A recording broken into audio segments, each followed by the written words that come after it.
Bonjour, je m'appelle Derek et je suis le rédacteur en chef de pvbuzz.com. J'ai l'immense plaisir d'accueillir Monsieur Bernard Tourion. Monsieur Tourion est le PDG de l'entreprise technologique québécoise Ressources HPQ Silicium.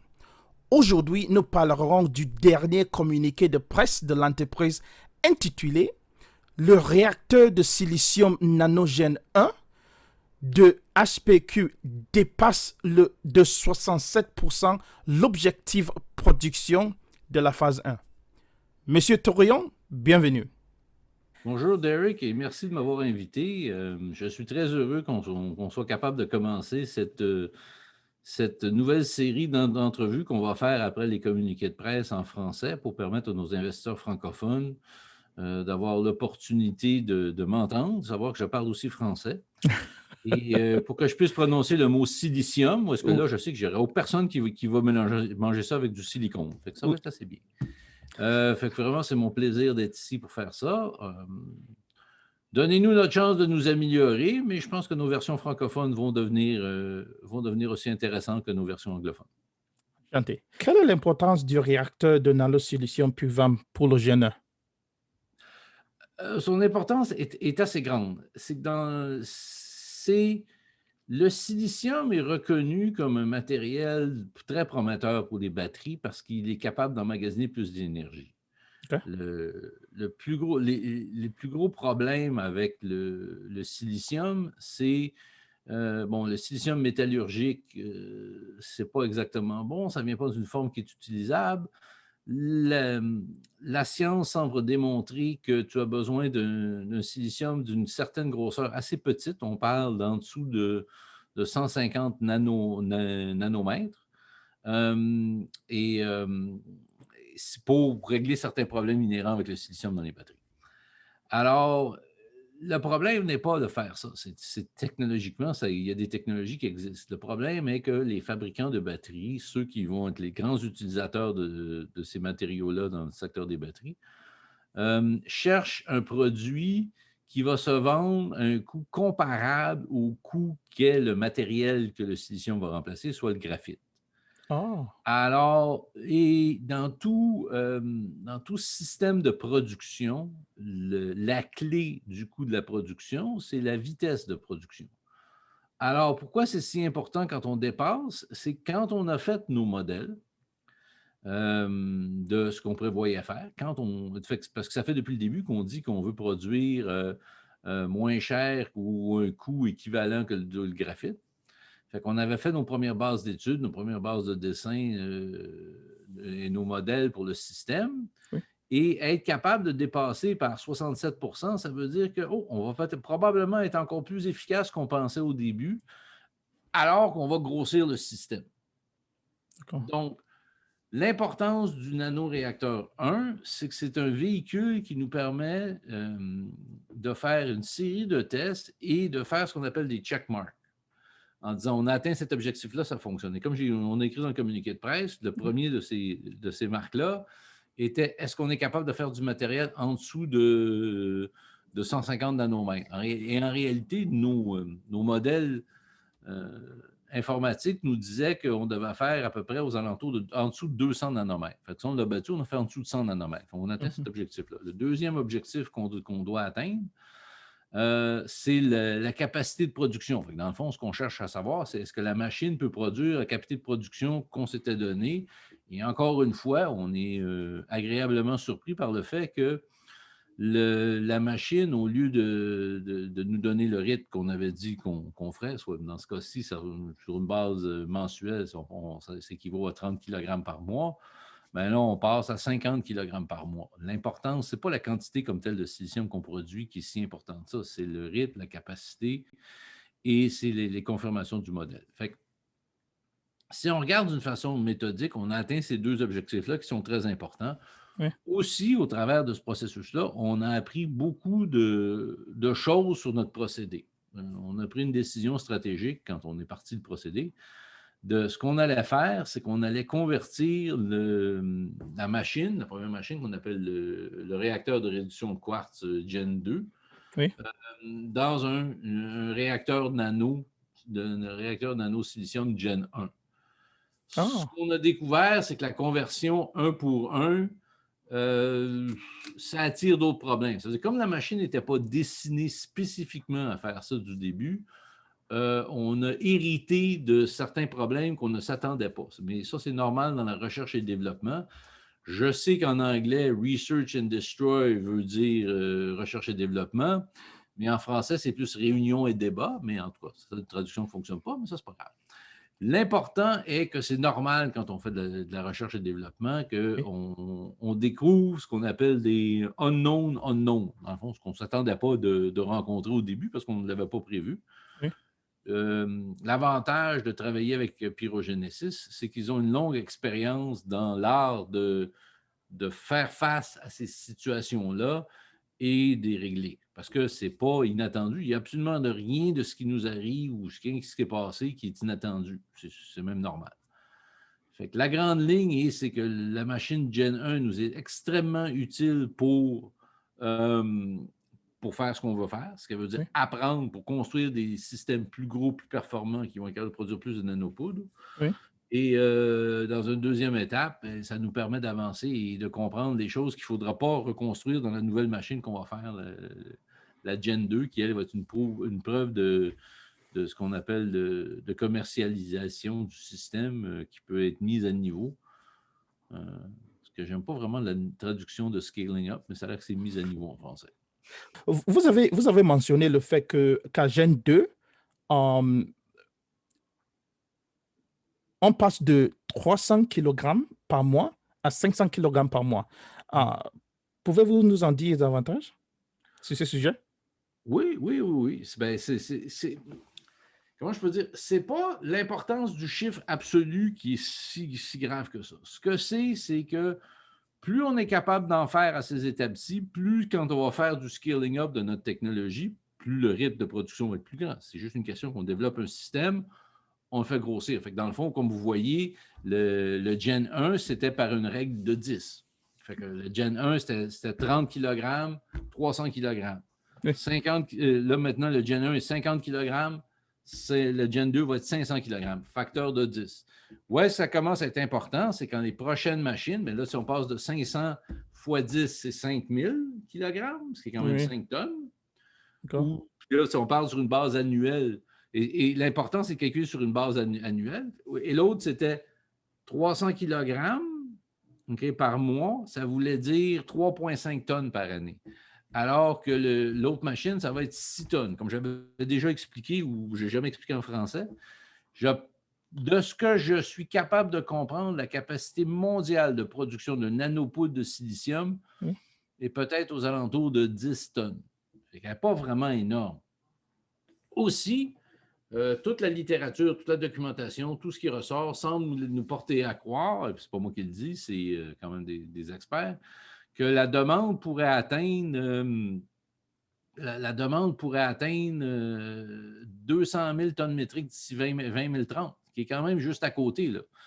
Qui est dans le fond, qui est dans le parfait planning pour une société comme nous. On regarde dans 2021-2022, on va être rendu aux usines pilotes qui vont commencer à fabriquer.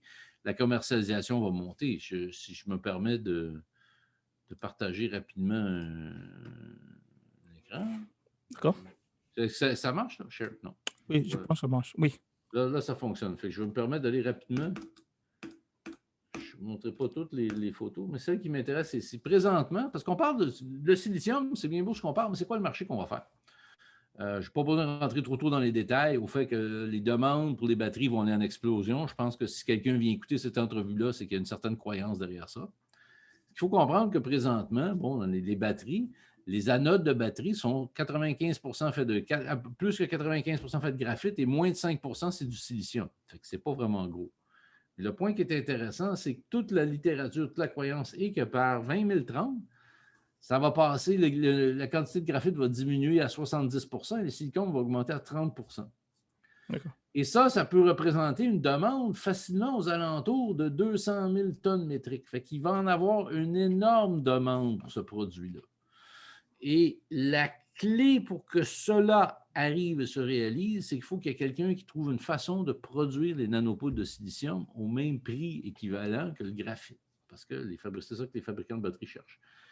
Et ce n'est pas juste moi, Bernard Tourillon, président directeur général d'HPQ Silicon, c'est ressources, c'est HPQ Silicium, il faut que je pense en français, qui dit ça. Mais regardez, au cours des derniers quelques mois, on a Tesla qui a commencé à parler du potentiel des siliciums. On vient d'avoir Porsche qui en parle et on a GM qui en parle.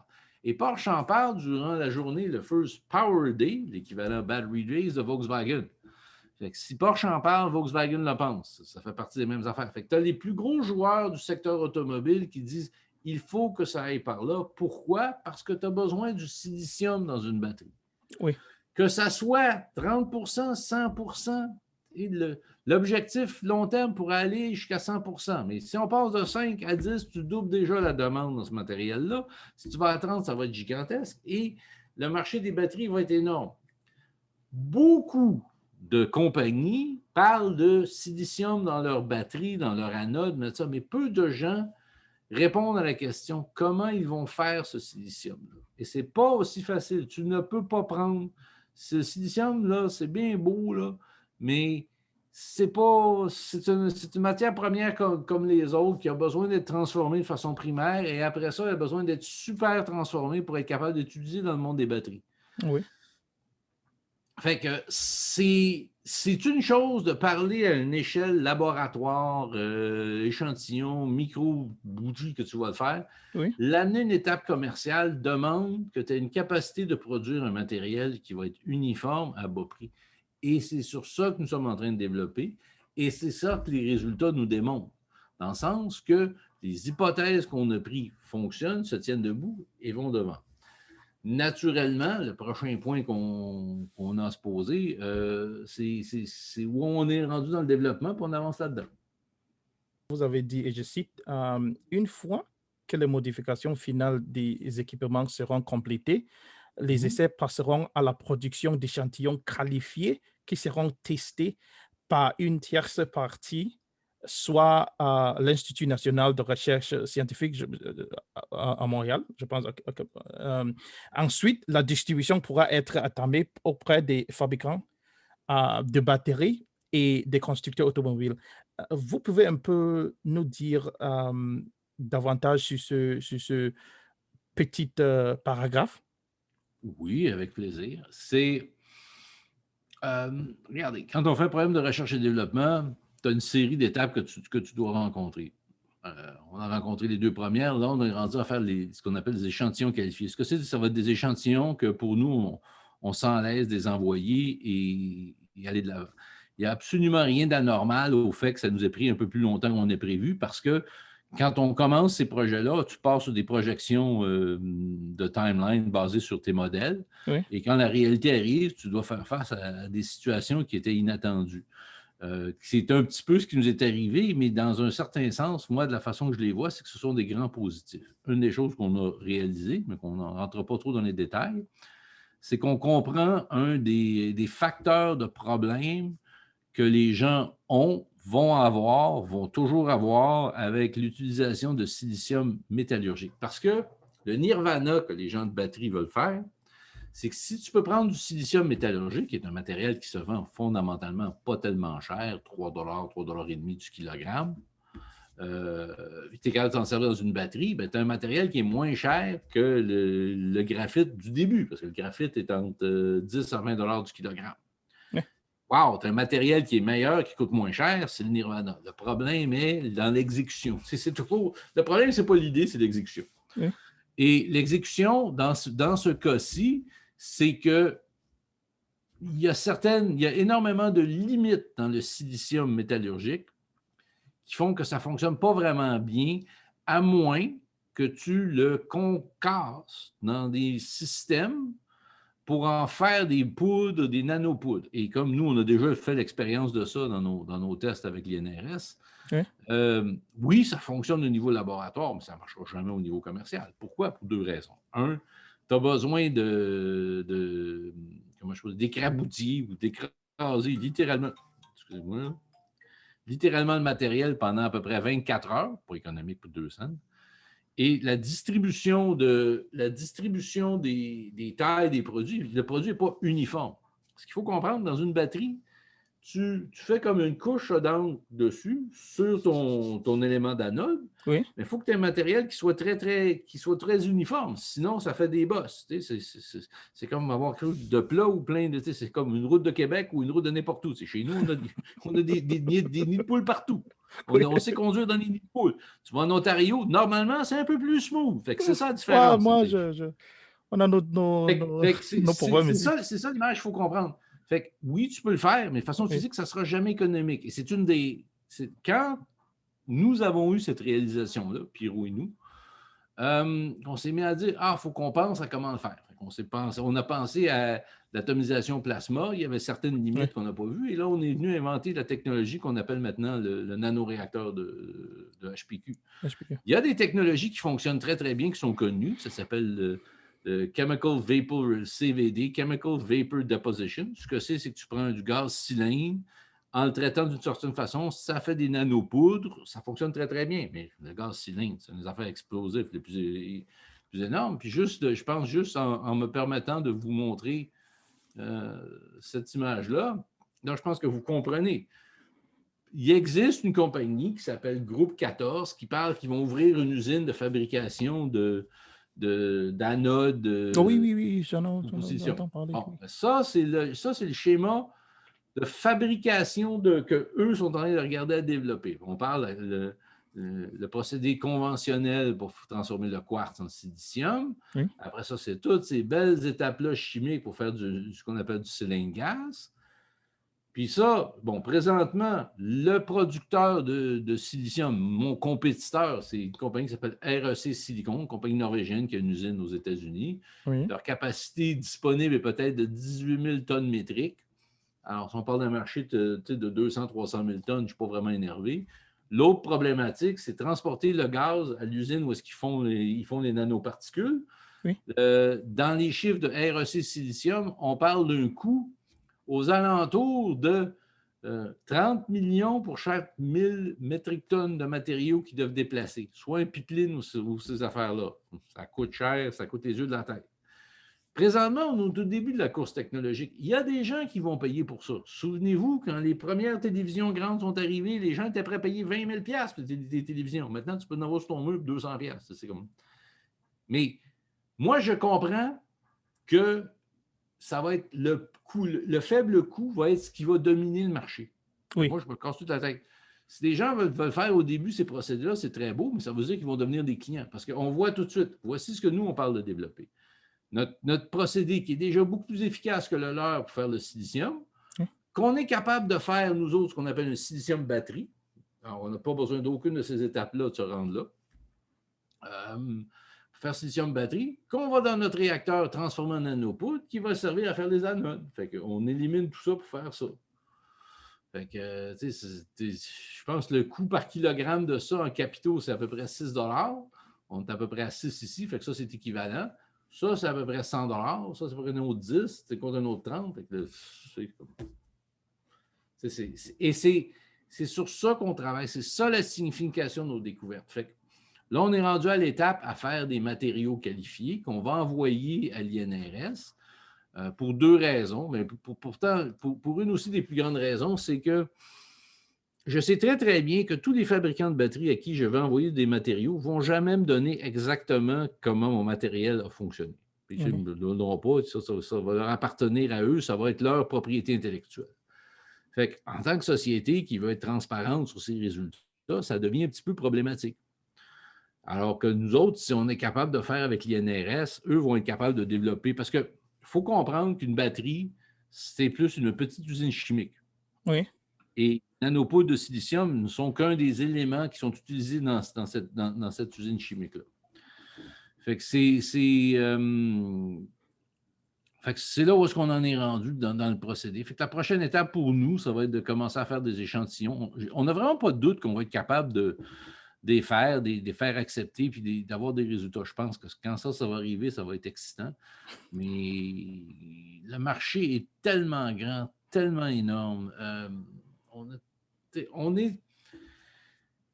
Est-ce que HPQ est la première société la plus avancée là-dedans? Probablement pas. Mais je pense qu'on est la première et la plus dédiée à faire une chose, offrir au marché ce qu'il veut, ça veut dire un matériel qui va être compétitif au niveau du coût du graphite. Oui. Deuxième chose qu'on sait sur notre procédé, c'est qu'on semble être capable, on n'a pas encore la preuve encore, mais on semble être capable de faire un matériel qui est relativement uniforme. Et ça, c'est la clé. Tout le monde entend parler de Tekna. J'ai lu justement un document technique sur eux. C'est bien beau. Il y a une poudre qui dit qu'il est en dessous de 200 nanomètres. Mais elle a un problème. Ça veut dire que sa distribution dans le 200 nanomètres, oui, c'est en dessous de 200 nanomètres, mais sa distribution est aux alentours de 200.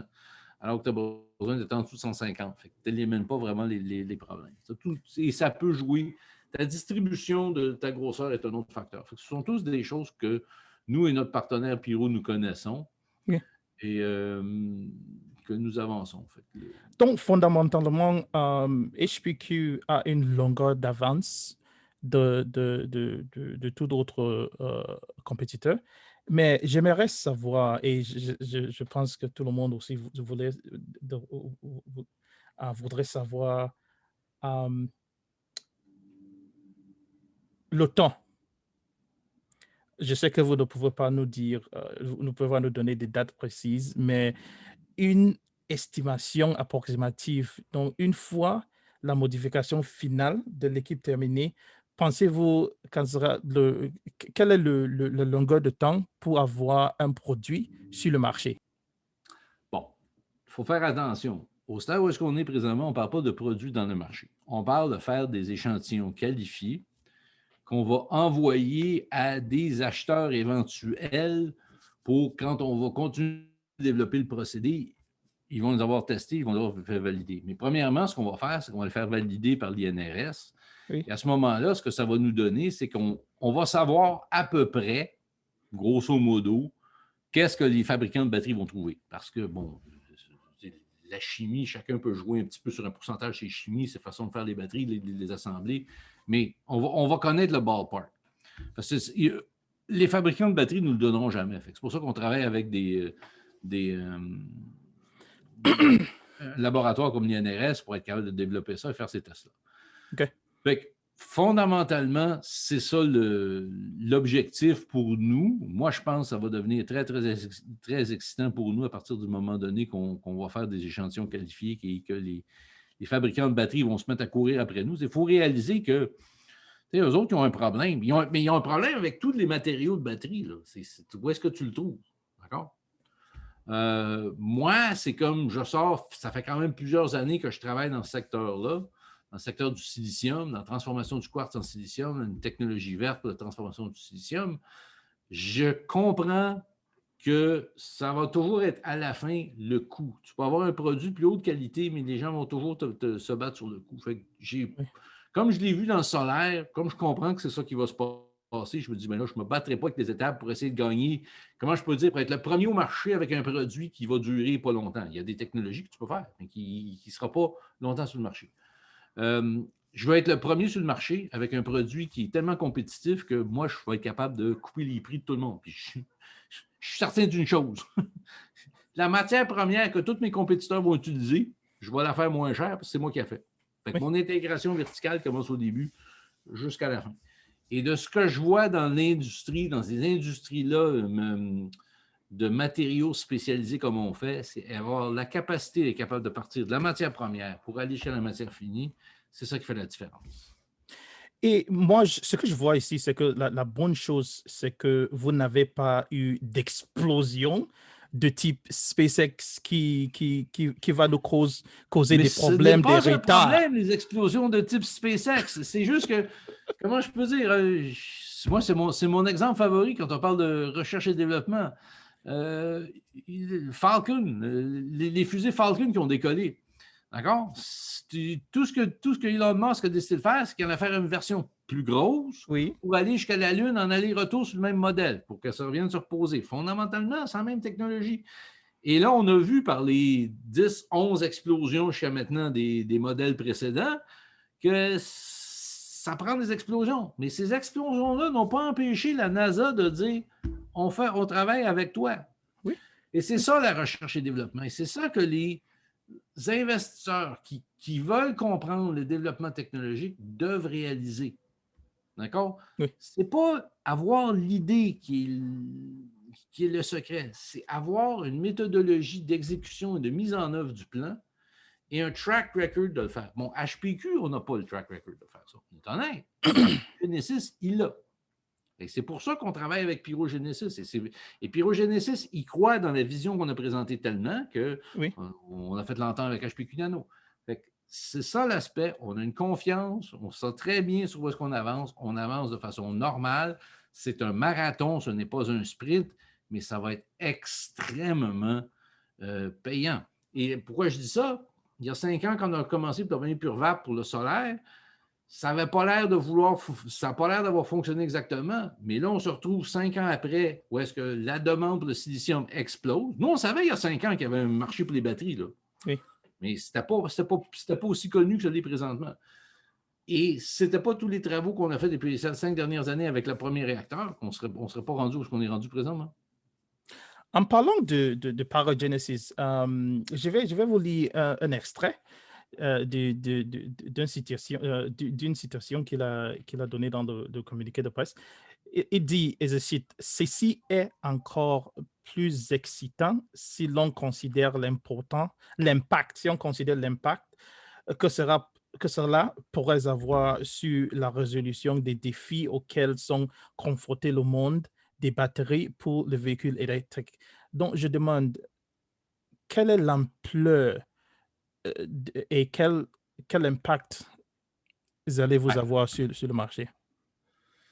Regardez, les procédés qu'on est en train de développer sont beaucoup plus verts que n'importe quel autre, beaucoup plus efficaces, beaucoup plus.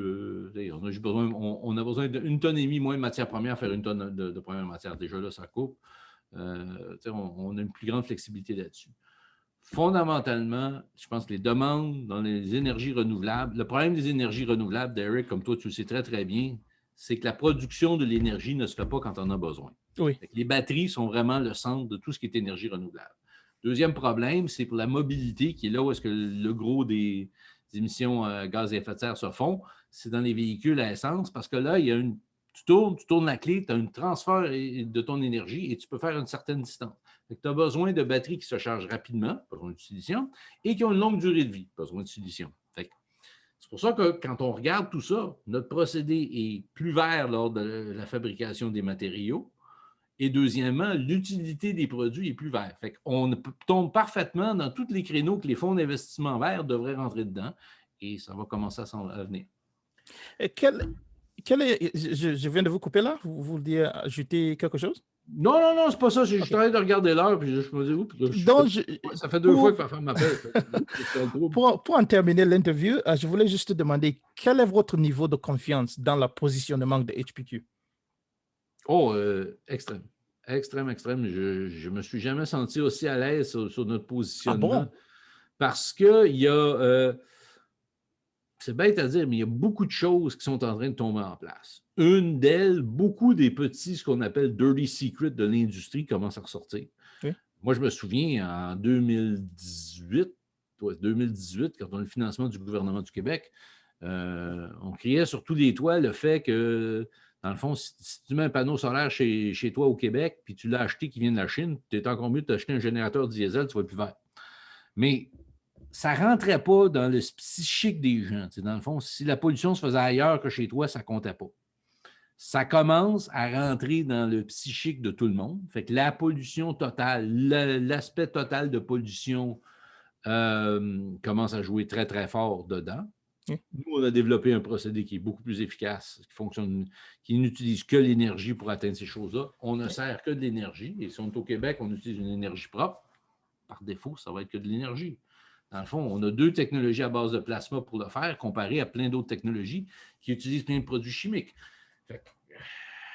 Et ça, quand même, comment je peux dire, le marché des batteries est énorme, le marché du silicium est assez gros, va être à peu près 10 milliards d'ici 2025 à peu près. Et puis, tu as le marché des silicones qui va au centre d'explosion, qui a besoin des produits qu'on fait. Fait que les opportunités de marché que nous avons devant nous, se sont quintuplés et la réalisation de beaucoup des choses que nous avons faites sont vraiment en train de fonctionner. Donc, Monsieur Trouillon, merci d'avoir accepté notre invitation. Merci. Bye. Ouais.